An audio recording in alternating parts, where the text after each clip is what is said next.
প্রধান উপদেষ্টার কাছে 4 সংস্কার কমিশনের প্রতিবেদন দাখিল, রাজনৈতিক দলগুলোর ঐক্যমতের ভিত্তিতে নির্বাচন বলেছেন doctor Yunus. Zia orphanage trust মামলায় খালেদা জিয়া, তারেক রহমান সহ সবাই খালাস। মামলাটি করা হয়েছিল প্রতিহিংসার বশবর্তী হয়ে, পর্যবেক্ষণে আপিল বিভাগের। বাংলাদেশের সাংবিধানিক নাম বদলের প্রস্তাব সংস্কার কমিশনের, ধর্মনিরপেক্ষতাই রাষ্ট্র পরিচালনার 3 মূলনীতি সংবিধান থেকে বাতিলের সুপারিশ। দেখছিলেন ক্রাউন সিমেন্ট সংবাদ শিরোনাম। এবার বিস্তারিত। অন্তর্বর্তী সরকারের প্রধান উপদেষ্টা ডক্টর মোহাম্মদ ইউনূসের কাছে বুধবার সংস্কার প্রস্তাব জমা দিয়েছে 4 কমিশন। প্রধান উপদেষ্টা জানিয়েছেন, এখন আলোচনার মাধ্যমে সিদ্ধান্ত হবে। রাজনৈতিক দলগুলোর ঐক্যমতের ভিত্তিতে নির্বাচনের কথা বলেন তিনি। প্রধান উপদেষ্টা জানান, ধ্বংসপ্রাপ্ত জাতির পুনরুত্থান হয়েছে। রিপোর্ট করছেন সিকান্দার রিমান। রাষ্ট্রের বিভিন্ন ক্ষেত্রে সংস্কারের জন্য 11টি কমিশনের মধ্যে সংবিধান সংস্কার কমিশন, নির্বাচন ব্যবস্থা সংস্কার কমিশন, দুর্নীতি দমন কমিশন ও পুলিশ সংস্কার কমিশন তাদের প্রতিবেদন জমা দিয়েছে। বুধবার প্রধান উপদেষ্টার কার্যালয়ে সংস্কার কমিশনগুলোর পক্ষ থেকে প্রতিবেদন জমা দেওয়া হয়। প্রতিবেদন জমা দেওয়ার পর প্রধান উপদেষ্টার সঙ্গে 4 সংস্কার কমিশনের প্রধানরা বৈঠক করেন। প্রতিবেদনের সারসংক্ষেপ তুলে ধরা হয়েছে এই বৈঠকে। পরবর্তীতে এসব প্রতিবেদন নিয়ে রাজনৈতিক দলসহ বিভিন্ন অংশীজনের সঙ্গে আলোচনা করবেন প্রধান উপদেষ্টা। চেক অ্যান্ড ব্যালেন্সের বিষয় হিসেবে জাতীয় সাংবিধানিক কাউন্সিল নামে একটি সাংবিধানিক সংস্থা প্রবর্তনের সুপারিশ করেছি। সেখানে থাকবেন রাষ্ট্রপতি, থাকবেন প্রধান বিচারপতি, সংসদের মাধ্যমে যিনি প্রধানমন্ত্রী হিসেবে নির্বাচিত হবেন এবং বিরোধী দলের নেতা বা নেত্রী হিসেবে নির্বাচিত হবেন। 2 কক্ষের স্পিকাররা থাকবেন, ডেপুটি স্পিকাররা থাকবেন, যেহেতু ডেপুটি স্পিকাররা বিরোধী দল থেকে আসবেন। মনে করেছিলাম যে আমরা একটা নির্বাচন কমিশন নিয়োগ আইন করব, তো আমরা পরবর্তীতে আমাদের উপলব্ধিতে আসলো যে একটা নির্বাচন কমিশনের জন্য একটা কম্প্রিহেন্সিভ আইন করা দরকার, যেমন দুদকের আইন আছে এবং সরকারি কর্ম কমিশনের আইন আছে। 4 সংস্কার কমিশনের প্রতিবেদনে ক্ষমতা কাঠামো, সংসদের ধরন সহ বিভিন্ন ক্ষেত্রে বড় ধরনের পরিবর্তনের প্রস্তাবনা রয়েছে। গত 3 মাস ধরে সাধারণ নাগরিক, রাজনৈতিক দল ও অন্যান্য অংশীজনের কাছ থেকে মতামত সংগ্রহ করে কমিশন। আমরা আইডেন্টিফাই করেছি 22টা আইন। এই 22টা আইনের হয় সংশোধন বা পরিমার্জন বা ইভেন কোন ক্ষেত্রে রিপ্লেস করতে হবে। হ্যাঁ, সেটা আমরা বলে দিচ্ছি এই 22টা আইনের কোন কোন সেকশনের ক্ষেত্রে আমাদের আপত্তি আছে, মানে বললে সুপারিশ করেছি আমরা। দুদকের আমরা এমন একটা প্রতিষ্ঠান চাই যার মধ্যে যারা কর্মী হিসাবে থাকবেন সকল পর্যায়ে, তাদের এক ধরনের সেন্স অফ ওনারশিপ থাকবে, প্রাইড থাকবে যে তারা রাষ্ট্রীয় গুরুত্বপূর্ণ একটা প্রতিষ্ঠানে কাজ করছে। সেই জন্য যেরকম প্রণোদনার দরকার, সেই জন্য আমরা বিভিন্ন সুনির্দিষ্ট প্রস্তাবনা করেছি, ইনক্লুডিং হায়ার স্কেল, মানে বেতন ভাতার। রাষ্ট্র সংস্কারের সুনির্দিষ্ট সুপারিশগুলো এখন বড় পরিসরে আলোচনার পর পরবর্তী করণীয় নির্ধারিত হবে বলে জানান প্রধান উপদেষ্টা ডক্টর মোহাম্মদ ইউনূস। যেটা তখন এটা আমাদের বাংলাদেশ জাতি একটা সনদ, যে সনদ আমরা বুকে নিয়ে অগ্রসর হব। যত তাড়াতাড়ি পারি, যত বেশি পরিমাণে এটা বাস্তবায়ন করতে পারি, বাস্তবায়ন করতে থাকবো। ভবিষ্যতে যে নির্বাচন হবে এটার ভিত্তিতে, এই চার্টারের ভিত্তিতে, সেটাও যেন ঐক্যমতের সরকার, যে চার্টারকে আমরা ধরে রেখেছি, তার যত কিছু হোক এটা যেন আমাদের হাত থেকে ছেড়ে দেবে। তাহলে এই স্বপ্নের যে কন্টিনিউটি, সেটা থাকবে কি করে? আমরা সেই স্বপ্নের কন্টিনিউটি চাই, বাস্তবায়ন চাই। গত 5 আগস্ট রাজনৈতিক পট পরিবর্তনের পর রাষ্ট্র সংস্কারের দাবি ক্রমশ জোরালো হয়ে ওঠে বাংলাদেশে। সেই প্রেক্ষাপটে গুরুত্বপূর্ণ প্রতিষ্ঠান ও সংস্থার সংস্কারে বিশিষ্ট নাগরিকদের দায়িত্ব দেয়া হয়। সিকান্দার রেমান, বাংলাভিশন, ঢাকা। জিয়া অরফানেজ ট্রাস্ট মামলায় বিএনপি চেয়ারপারসন বেগম খালেদা জিয়াকে খালাস দিয়েছে আপিল বিভাগ। সেই সাথে তারেক রহমান সহ দণ্ড পাওয়া সবাইকে খালাস দেওয়া হয়েছে। আপিল বিভাগ বলছে, প্রতিহিংসার বশবর্তী হয়ে এ মামলা করা হয়েছিল। আহমেদ সারোয়ারের রিপোর্ট। জিয়া অরফানেজ ট্রাস্ট মামলায় বিএনপি চেয়ারপারসন বেগম খালেদা জিয়া নিম্ন আদালতের দেয়া 5 বছরের সাজার বিরুদ্ধে খালাস চেয়ে হাইকোর্টে আপিল করেন। সেই সাথে আপিল করেন কাজী সলিমুল হক কামাল ও শরফুদ্দিন আহমেদও। 2018 সালের 30 অক্টোবর বিচারপতি ইনায়েতুর রহিমের নেতৃত্বে হাইকোর্ট বেঞ্চ বেগম খালেদা জিয়ার 5 বছরের সাজা বাড়িয়ে 10 বছর করার আদেশ দেয়। হাইকোর্টের সেই রায়ের বিরুদ্ধে লিভ টু আপিল করেন বেগম খালেদা জিয়া ও বাকি 2 আসামি। লিভ মঞ্জুর করে বেগম খালেদা জিয়ার সাজা স্থগিত করে আপিল বিভাগ। এরপর আপিল শুনানি শেষে প্রধান বিচারপতি সৈয়দ রেফাত আহমেদের নেতৃত্বে 5 সদস্যের আপিল বিভাগ বুধবার সব আসামিকে খালাস দিয়ে রায় ঘোষণা করে। পুঙ্খানুপুঙ্খরূপে বিশ্লেষণ করে সমস্ত কিছু বিশ্লেষণ করে সমস্ত এভিডেন্স বিশ্লেষণ করে সর্বসম্মতভাবে আজকে তারা জাজমেন্ট দিয়েছে। জাজমেন্টে প্রথমেই বলেছে যে অ্যাপিল ইজ অ্যালাউড, সাথে সাথে আরো বলেছেন যে নিম্ন আদালতের যে রায় দেওয়া হয়েছে, হাইকোর্ট যে রায় দেওয়া হয়েছে সেগুলোকে বাতিল করে দেওয়া হলো। এবং আরো বলেছেন যে এই মামলায় যারা আপিল করতে পারেন নাই জনাব তারেক রহমান সহ সকলকেই তিনি খালাস দিয়েছেন এই আদালতে। বেগম খালেদা জিয়ার আইনজীবীরা জানান, এতদিন তারা যে বলে এসেছেন এটি রাজনৈতিক উদ্দেশ্যে বেগম খালেদা জিয়ার বিরুদ্ধে মামলা হয়েছে, এ রায় তারই প্রমাণ। ব্যক্তিগত জিঘাংসা এবং প্রতিহিংসা এবং রাজনৈতিকভাবে বেগম খালেদা জিয়া এবং তার পরিবারকে খাটো করার জন্য, নিশ্চিহ্ন করার জন্য রাজনৈতিক চিন্তা চেতনায় এই মামলাটা দায়ের করা হয়েছিল। তিনি যখন সংসদে দাঁড়িয়ে নির্জলা মিথ্যা কথা বলতেন, তার বাসায় বেগম খালেদা জিয়া এতিমের টাকা মাইরে খেয়েছেন। আজকে আদালতের মাধ্যমে প্রমাণিত হলো দেশনেত্রী বেগম খালেদা জিয়া ইনোসেন্ট। আদালত তার পর্যবেক্ষণে বলেছেন এই মামলা এত বেশি বিদ্বেষপূর্ণ যে সে কারণে শুধুমাত্র আপিলকারী ব্যক্তিরাই নয়, সুতরাং যারা আপিল করেননি তাদের ক্ষেত্রেও সমানভাবে প্রযোজ্য হবে।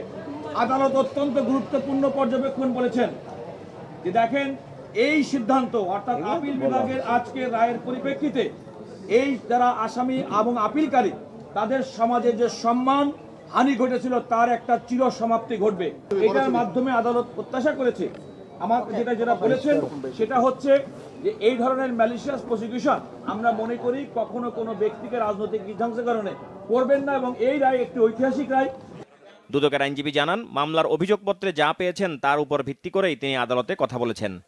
যদি এইটা মসজিদ বা মন্দির গঠন করত সেখানেও বলা হতো যে উনি কনভার্ট করেছে, সেটাও কিন্তু করে নাই। ওনাকে টাকাটা দেওয়া হয়েছিল ট্রাস্ট গঠনের জন্য, এতিমদের ট্রাস্ট গঠনের জন্য। উনি আলটিমেটলি এই টাকাটা এতিমদের ট্রাস্টেই দিয়ে দিল। এরপরের পার্টটা আসছে যে 1993 থেকে 2007 পর্যন্ত এই সময় টাকাটা ওই ট্রাস্টিরা করলো কি, এখানে কিন্তু বেগম জিয়ার পার্ট কিন্তু ওখানে ক্লোজ। জিয়া অরফানেজ ট্রাস্ট মামলায় দুর্নীতির অভিযোগে বেগম খালেদা জিয়াকে 5 বছরের কারাদণ্ড দেয় ঢাকার বিশেষ জজ আদালত। সেই সাথে তারেক রহমান সহ 5 আসামিকে 10 বছর করে সাজা দেয়া হয়। বেগম খালেদা জিয়ার কথিত আত্মসাৎ নিয়ে যে তৎপরতা, তা সামগ্রিক বিচার বিশ্লেষণ করলে যে কেউ মনে করতে পারে সে সময় দুর্নীতির বিরুদ্ধে কতটা তৎপর ছিল দুদক এবং বিচার বিভাগ।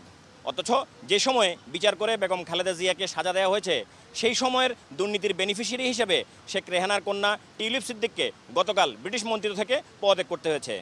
কিন্তু সেই সময়ের দুর্নীতি নিয়ে তখন দুদকের না ছিল কোনো পদক্ষেপ, না আদালতের ছিল কোনো টু শব্দ। আহমেদ সরওয়ার, বাংলা ভিশন, ঢাকা। ধর্মনিরপেক্ষতা সহ রাষ্ট্র পরিচালনার 3 মূলনীতি বাদ ও গণতন্ত্র বহাল রেখে 4 মূলনীতির সুপারিশ করেছে সংবিধান সংস্কার কমিশন। সংবিধানের প্রযোজ্য সব ক্ষেত্রে প্রজাতন্ত্রের পরিবর্তে নাগরিকতন্ত্র এবং গণপ্রজাতন্ত্রী বাংলাদেশের পরিবর্তে জনগণতন্ত্রী বাংলাদেশ ব্যবহারের সুপারিশ করা হয়েছে। 2018 সালে যারা রাতের ভোটের আয়োজন করেছে তাদের বিচারের আওতায় আনার সুপারিশ করেছে নির্বাচন সংস্কার কমিশন। শুভ মাহফুজের রিপোর্ট। প্রধানমন্ত্রী পদের একচ্ছত্র ক্ষমতা হ্রাস ও অন্তর্বর্তী সরকার কাঠামোর সুনির্দিষ্ট প্রস্তাব সহ 7 দফা সুপারিশ করেছে সংবিধান সংস্কার কমিশন। স্বাধীনতা যুদ্ধের আদর্শ এবং 2024 সালের গণ অভ্যুত্থানের জন আকাঙ্ক্ষার প্রতিফলন স্বরূপ সংবিধান ও রাষ্ট্রের মূলনীতি হিসেবে সাম্য, মানবিক মর্যাদা, সামাজিক সুবিচার, বহুত্ববাদ ও গণতন্ত্রের প্রস্তাব করা হয়েছে। সংবিধানের প্রযোজ্য সব ক্ষেত্রে প্রজাতন্ত্র এবং গণপ্রজাতন্ত্রী বাংলাদেশ শব্দগুলোর পরিবর্তে নাগরিকত্ব এবং জনগণতন্ত্রী বাংলাদেশ শব্দগুলো ব্যবহৃত হবে। দ্বিকক্ষ বিশিষ্ট আইনসভার প্রস্তাব করা হয়েছে। 2 কক্ষের মেয়াদ হবে 4 বছর। নিম্নকক্ষ হবে সংখ্যাগরিষ্ঠ ভোটে সরাসরি নির্বাচিত সদস্যদের সমন্বয়ে। 400 আসন নিয়ে হবে নিম্নকক্ষ। 300 জন সদস্য একক আঞ্চলিক নির্বাচনী এলাকা থেকে সরাসরি ভোটে নির্বাচিত হবেন। আরও 100 জন নারী সদস্য প্রতিদ্বন্দ্বিতার মাধ্যমে সরাসরি ভোটে নির্বাচিত হবেন। রাজনৈতিক দলগুলো নিম্নকক্ষের মোট আসনের ন্যূনতম 10% আসনে তরুণ তরুণীদের মধ্য থেকে প্রার্থী মনোনীত করবে। সংসদীয় নির্বাচনে প্রতিদ্বন্দ্বিতা করার ন্যূনতম বয়স কমিয়ে 21 বছর হবে। 2 জন ডেপুটি স্পিকার থাকবেন, যাদের মধ্যে একজন বিরোধী দল থেকে মনোনীত হবেন। একজন সংসদ সদস্য একসাথে প্রধানমন্ত্রী, সংসদ নেতা এবং রাজনৈতিক দলের প্রধান যে কোনো একটির বেশি পদে অধিষ্ঠিত হবেন না। রাষ্ট্রপতির মেয়াদ হবে 4 বছর। রাষ্ট্রপতি সর্বোচ্চ 2 বারের বেশি অধিষ্ঠিত থাকবেন না। একজন ব্যক্তি প্রধানমন্ত্রী হিসেবে সর্বোচ্চ 2 বার দায়িত্ব পালন করতে পারবেন। প্রধানমন্ত্রী থাকা অবস্থা তিনি কোনো রাজনৈতিক দলের প্রধান এবং সংসদ নেতা হিসেবে অধিষ্ঠিত থাকতে পারবেন না। এদিকে জাতীয় কাউন্সিলের মাধ্যমে তত্ত্বাবধায়ক সরকার গঠনের পাশাপাশি তত্ত্বাবধায়ক সরকারের অধীনে স্থানীয় ও জাতীয় নির্বাচন আয়োজনের সুপারিশ করেছে নির্বাচন ব্যবস্থা সংস্কার কমিশন। বিকেলে সংসদ ভবনে সাংবাদিকদের এসব কথা জানান কমিশন প্রধান বদিউল আলম মজুমদার। আমরা জাতীয় নির্বাচনের আগে স্থানীয় সরকার নির্বাচনের আয়োজনের সুপারিশ করেছি, কারণ আমরা যে অংশীজনের কাছ থেকে যেই আমরা একটা জরিপ করেছি, এই জরিপে প্রায় 90% মানুষ, এখানে 46,000 ব্যক্তি পরিবার এই জরিপে অংশগ্রহণ করেছে। এটা বাংলাদেশ পরিষ্কার কার্ড ব্যুরো করেছে এবং প্রায় 90% মানুষ এই স্থানীয় সরকারকে জাতীয় নির্বাচনের আগে করার সুপারিশ তার পক্ষে মতামত দিয়েছে। আইসিটি আইনে সাজাপ্রাপ্তদের কোনো দলের সদস্য না করা এবং যারা মানবাধিকার লঙ্ঘন ও গুম খুনের সাথে জড়িত তাদেরকে নির্বাচনের বাইরে রাখার সুপারিশের কথাও জানিয়েছেন কমিশন প্রধান। আইসিটি আইনে সাজাপ্রাপ্ত সকল ব্যক্তি কোনো দলের সদস্য বা কমিটির সদস্য হওয়ার না করার বিধান ভয়াবহ দুর্নীতিতে লিপ্ত ছিল, বিশেষত যারা গুম খুন তারপরে এবং অর্থ পাচার এবং অন্যান্য নির্যাতন, বিভিন্ন রকম নির্যাতন, অমানসিক নির্যাতন করেছে, তাদেরকে নির্বাচনী প্রক্রিয়া থেকে দূরে রাখার ব্যাপারে আমরা সুপারিশ করেছি। নির্বাচন কমিশনকে শক্তিশালী করার পাশাপাশি দায়বদ্ধ করার কথা বলেছে কমিশন। শুভ মাহফুজ, বাংলা ভিশন, ঢাকা। যে গতিতে তদন্ত চলছে তাতে আগামী মার্চ মাসে জুলাই গণহত্যার ট্রায়াল শুরু হবে বলে জানিয়েছেন আইন উপদেষ্টা আসিফ নজরুল। এছাড়া নির্বাচনের আগে ট্রাইব্যুনালের বিচারিক কাজ শেষ হবে বলেও আশা করেন তিনি। আর এই বিচারিক প্রক্রিয়ার উপরেই আওয়ামী লীগের নিষিদ্ধ হওয়া না হওয়া নির্ভর করছে বলেও ইঙ্গিত দেন আসিফ নজরুল। রকুনুজ্জামানের রিপোর্ট। বুধবার প্রধান 6টি সংস্কার কমিশনের মধ্যে 4টি কমিশন তাদের প্রস্তাবনা প্রধান উপদেষ্টার হাতে তুলে দেন। পরে রাজধানীর ফরেন সার্ভিস একাডেমিতে এ নিয়ে ব্রিফিংয়ে উপস্থিত ছিলেন সরকারের 3 উপদেষ্টার সাথে প্রধান উপদেষ্টার প্রেস সচিব। বিভিন্ন সংস্কার কমিশনের প্রস্তাবনাগুলো সমন্বয়ের জন্য কমিশনের মেয়াদ আরও 1 মাস বাড়ানোর কথা জানান পরিবেশ উপদেষ্টা রিজওয়ানা হাসান। পরিষ্কার করেন কিভাবে এই প্রস্তাবনার উপর রাজনৈতিক ঐক্যমতের ভিত্তিতে সংস্কারের রোডম্যাপ তৈরি হবে। পরবর্তী পদক্ষেপ কি হবে, তারা তাদের রিপোর্টগুলো যেহেতু তারা প্রত্যেকেই স্বাধীনভাবে কাজ করেছে, এখন সমন্বয়ের কাজটা তারা কমিশনরাই করবে। এই সমন্বয়ের কাজটার ভিতরে যেটা আসিফ ভাই বললেন যে প্রায়োরিটিগুলো ঠিক হবে, কোনগুলোতে আমরা বেশি এমফাসাইজ করব সেগুলো ঠিক হবে। এবং একদিকে যেমন রাজনৈতিক দলগুলোরও কিছু দাবি আছে, অন্যদিকে জনগণেরও কিছু দাবি আছে, একসাথেও কিছু দাবি আছে। তো কোনগুলো নিয়ে আমরা তাৎক্ষণিকভাবে কাজ শুরু করব, রোড ম্যাপটা কি হবে, এইটা এই 1 মাসের মধ্যে আমরা একটা রোড ম্যাপ আপনাদেরকে দিতে সক্ষম হব বলে আমরা মনে করি।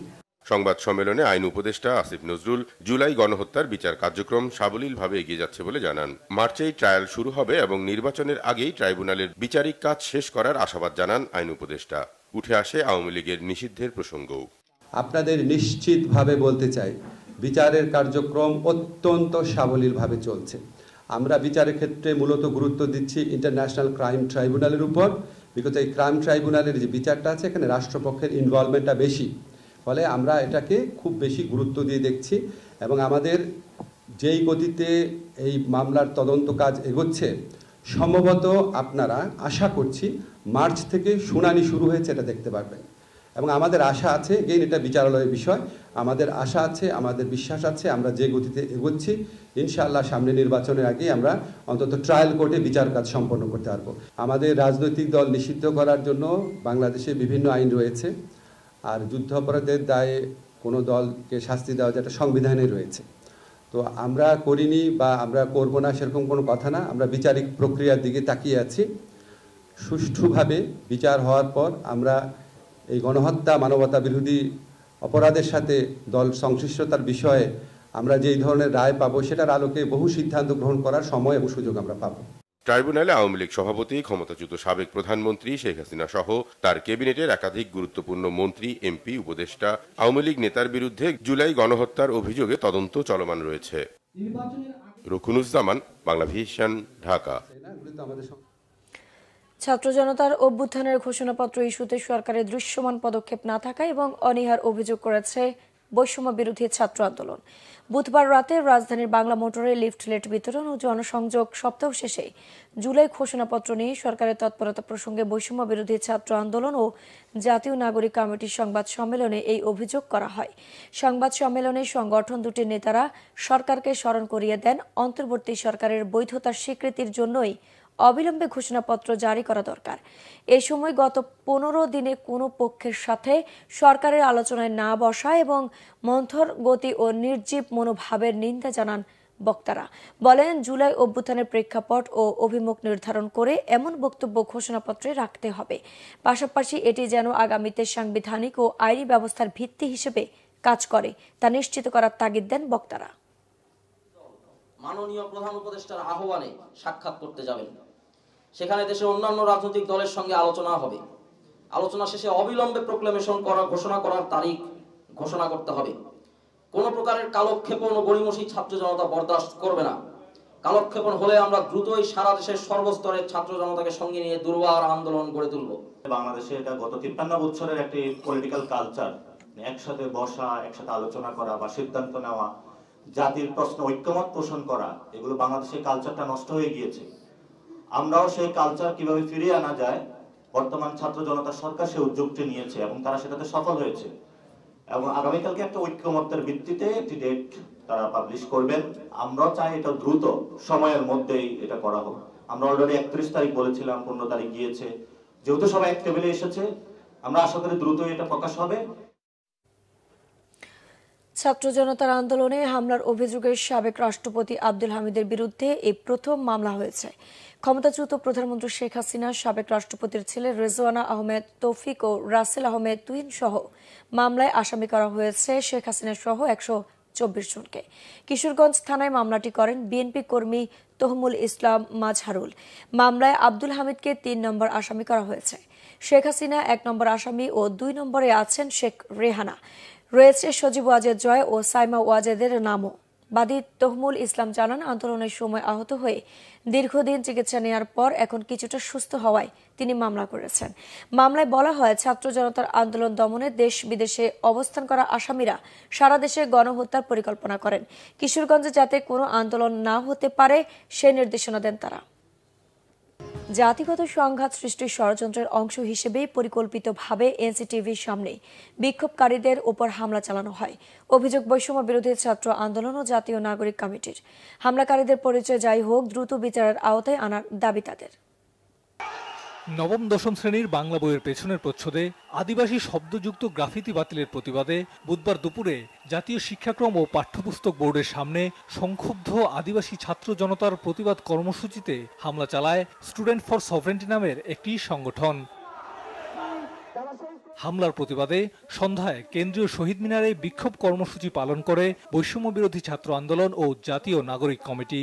যে কোনো ধরনের মব ভায়োলেন্স যদি সরকার এখানে প্রমোট করে, তাহলে উগ্রবাদী অংশগুলো নানানভাবে কিন্তু সেটা সুযোগ গ্রহণ করতে পারে। স্বরাষ্ট্র মন্ত্রণালয় কি করে? এদেশের ইন্টেলিজেন্স তারা কি ঘোড়ার ঘাস খায়? দ্রুত বিচারের দাবি জানান বক্তারা। যারা এই হামলায় সম্মুখ সারিতে থেকে নেতৃত্ব দিয়েছে তাদেরকে তো গ্রেফতার করতেই হবে। এই হামলার পেছনে কারা মদত জুগিয়েছে, কোন বিদেশি শক্তির সাথে সংশ্লিষ্ট কিনা, এটা অবশ্যই খতিয়ে দেখতে হবে। যারা পাহাড়ের আমাদের ভাই এবং বোনরা রয়েছেন, আপনারা এই মুজিববাদী যেই সংবিধানে আপনাদেরকে কোনো স্থান দেওয়া হয় নাই, সেই সংবিধানের বিরুদ্ধে আপনাদের আওয়াজ জারি রাখুন। জাতিগত বিভেদ সৃষ্টির অপরাজনীতির বিরুদ্ধে সবাইকে ঐক্যবদ্ধ হওয়ার আহ্বান জানান তরুণ নেতারা। যারা এই বিভেদকে পুঁজি করে যারা হচ্ছে দেশ বিভাগের, ভূখণ্ড বিভাগের ষড়যন্ত্রে যারা লিপ্ত হচ্ছেন, দেশীয় ষড়যন্ত্র এবং বিদেশি ষড়যন্ত্রে যারা পা দিচ্ছেন, তারা হচ্ছেন বাংলাদেশের শত্রু। আজকে যে ঘটনা হয়েছে এটা বিচার করতে হবে। এই বিচার খালি এই গাল গল্পের মধ্যে সীমাবদ্ধ থাকলে হবে না, এই বিচার দৃশ্যমান হতে হবে। আজকে আমার কাছে ছবি আছে, ভিডিও ডকুমেন্টস আছে, তারা সন্ত্রাসী কার্যক্রম করেছে। নাবিল জাহাঙ্গীর, বাংলা ভিশন, ঢাকা। সংবাদ শেষ করব ক্রাউন সিমেন্ট শিরোনামগুলো আরেকবার জানিয়ে। প্রধান উপদেষ্টার কাছে 4 সংস্কার কমিশনের প্রতিবেদন দাখিল, রাজনৈতিক দলগুলোর ঐক্যমতের ভিত্তিতে নির্বাচন, বলেছেন doctor Yunus. Zia orphanage trust মামলায় খালেদা জিয়া, তারেক রহমান সহ সবাই খালাস। মামলাটি করা হয়েছিল প্রতিহিংসার বশবর্তী হয়ে, পর্যবেক্ষণ আপিল বিভাগের। বাংলাদেশের সাংবিধানিক নাম বদলের প্রস্তাব সংস্কার কমিশনের, ধর্মনিরপেক্ষতাও শহর রাষ্ট্র পরিচালনা 3 মূলনীতির সংবিধান থেকে বাতিলের সুপারিশ। ছিল এখনকার মতো, পরের সংবাদ সকাল 10টায়। এর আগে 9টায় রয়েছে নিউজ টপ 10 দেখার আমন্ত্রণ রইল। এছাড়া বাংলা ভিশন সংবাদ ও সংবাদ সংশ্লিষ্ট অনুষ্ঠান দেখতে ভিজিট করুন www.bbnews24.com ও facebook.com/banglavisionnews এবং সাবস্ক্রাইব করুন youtube.com/banglavisionnews। ধন্যবাদ।